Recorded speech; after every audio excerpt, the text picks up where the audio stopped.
Ayat hari ini adalah Yeremia 10 ayat 6-15. Mari kita baca bersama. Tidak ada yang sama seperti Engkau ya Tuhan. Engkau besar dan namamu besar oleh keperkasaan. Siapakah yang tidak takut kepadamu, ya Raja bangsa-bangsa? Sungguh kepadamulah seharusnya sikap yang demikian. Sebab di antara semua orang bijaksana dari bangsa-bangsa dan di antara raja-raja mereka tidak ada yang sama seperti Engkau. Berhala itu semuanya bodoh dan dungu.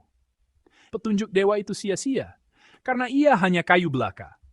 Perak kepingan dibawa dari Tarsis, dan emas dari Ufas. Berhala itu buatan tukang dan buatan tangan pandai emas. Pakaiannya dari kain ungu tua dan kain ungu muda, semuanya buatan orang-orang ahli. Tetapi Tuhan adalah Allah yang benar, dialah Allah yang hidup dan Raja yang kekal. Bumi goncang karena murkanya, dan bangsa-bangsa tidak tahan akan geramnya. Beginilah harus kamu katakan kepada mereka, para Allah yang tidak menjadikan langit dan bumi akan lenyap dari bumi dan dari kolong langit ini. Tuhanlah yang menjadikan bumi dengan kekuatannya, yang menegakkan dunia dengan kebijaksanaannya, dan yang membentangkan langit dengan akal budinya. Apabila ia memperdengarkan suaranya, menderulah bunyi air di langit. Ia menaikkan kabut awan dari ujung bumi. Ia membuat kilat, serta dengan hujan, dan mengeluarkan angin dari perbendaharaannya. Setiap manusia ternyata bodoh, tidak berpengetahuan, dan setiap pandai emas menjadi malu karena patung buatannya. Sebab patung tuangannya itu adalah tipu. Tidak ada nyawa di dalamnya. Semuanya adalah kesia-siaan, pekerjaan yang menjadi buah ejekan, dan yang akan binasa pada waktu dihukum. Tidaklah begitu dia yang menjadi bagian Yakub, sebab dialah yang membentuk segala-galanya, dan Israel adalah suku miliknya. Namanya ialah Tuhan semesta alam. Amin. Dengan judul, Tidak ada yang sama seperti Engkau, pagi ini kita akan membagikan firman Tuhan. Bangsa Yehuda telah melakukan perbuatan yang paling bodoh di dunia. Perbuatan bodoh itu adalah membandingkan Allah yang tidak dapat dibandingkan dengan berhala-berhala. Dan hal itu tidak berhenti hanya pada perbandingan. Bangsa Yehuda akhirnya memilih berhala, bukan Allah. Firman hari ini menyampaikan sikap yang berlawanan terhadap tindakan bangsa Yehuda itu. Firman ini mengatakan apa yang benar. Firman ini menyampaikan tentang siapa Allah itu. Mengapa Allah adalah pribadi yang tidak dibandingkan tentang Allah sendiri? Pertama, alasan Allah tidak dapat dibandingkan adalah karena Allah adalah pencipta seluruh alam semesta dan segala sesuatu. Mari kita baca bersama ayat 12 dari firman hari ini. Mari kita baca bersama. Tuhanlah yang menjadikan bumi dengan kekuatannya, yang menegakkan dunia dengan kebijaksanaannya, dan yang membentangkan langit dengan akal budinya. Amin.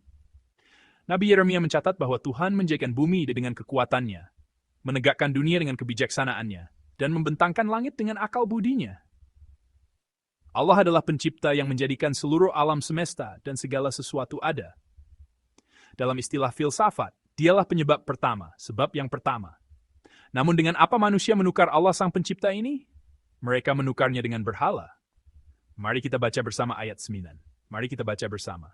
Perak kepingan dibawa dari Tarsis dan emas dari Ufas. Berhala itu buatan tukang dan buatan tangan pandai emas.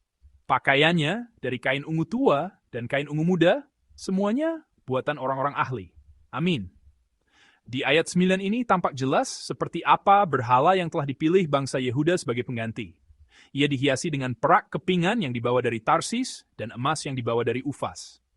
Memang tampak megah dan indah, tetapi seperti apakah keberadaannya? Ia dibuat oleh tangan para tukang dan para pandai emas. Jadi ia adalah sesuatu yang dibuat oleh tangan manusia. Mungkin dibuat dengan sangat halus dan indah. Tetapi berhala tetap hanyalah sesuatu yang dibuat oleh tangan manusia. Karena itu, ia tidak memiliki kuasa untuk menciptakan apapun dan tidak memiliki pengaruh apapun. Ia bukan penyebab pertama dalam filsafat, melainkan hasil yang muncul karena begitu banyak sebab. Itulah berhala. Tanpa bantuan tukang dan pandai emas, ia bahkan tidak mungkin ada. Itulah yang disebut berhala. Yang ditukar oleh bangsa Yehuda adalah Allah pencipta yang menciptakan seluruh alam semesta dan segala sesuatu dengan berhala yang dibuat oleh tangan manusia. Inilah yang telah ditukar manusia. Inilah yang telah dijungkir-balikan manusia. Kedua, firman tentang seperti apakah Allah, pribadi yang tidak dapat dibandingkan itu, tampak di ayat 13. Mari kita baca bersama. Ayat 13. Apabila ia memperdengarkan suaranya, menderulah bunyi air di langit, ia menaikkan kabut awan dari ujung bumi, ia membuat kilat, serta dengan hujan, dan mengeluarkan angin dari perbendaharaannya. Amin. Penyebab munculnya banyak air di langit adalah suara Allah. Itu berarti, karena Allah memerintahkannya, banyak air muncul di langit. Allah menaikkan awan dari ujung bumi, menurunkan hujan, membuat kilat, dan membuat angin bertiup. Dalam semua pekerjaan ini, Allah adalah penyebabnya, bahkan penyebab yang pertama. Dia yang melakukan semua ini tanpa bantuan apapun.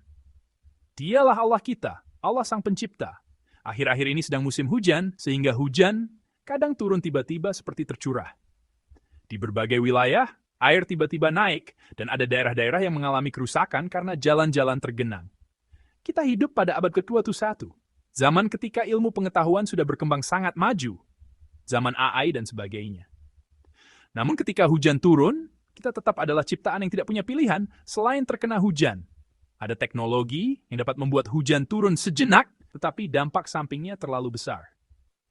Ada juga cara untuk membuat sedikit angin bertiup, tetapi ketika topan datang, manusia hanya dapat meringkuk. Ketika hujan turun, kita harus terkena hujan.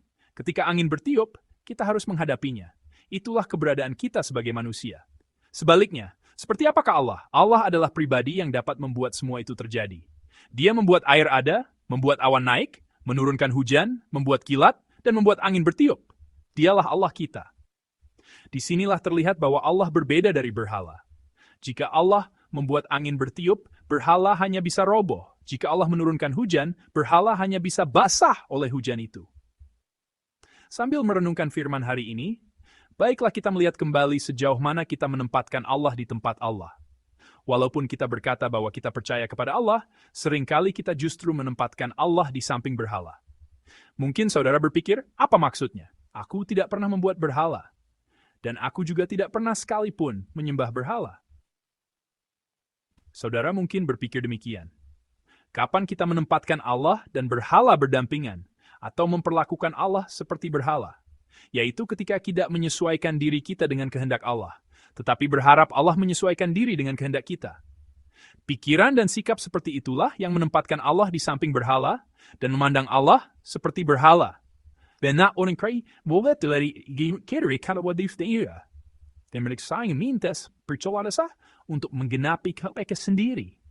Sekilas hal ini mungkin terasa tidak salah.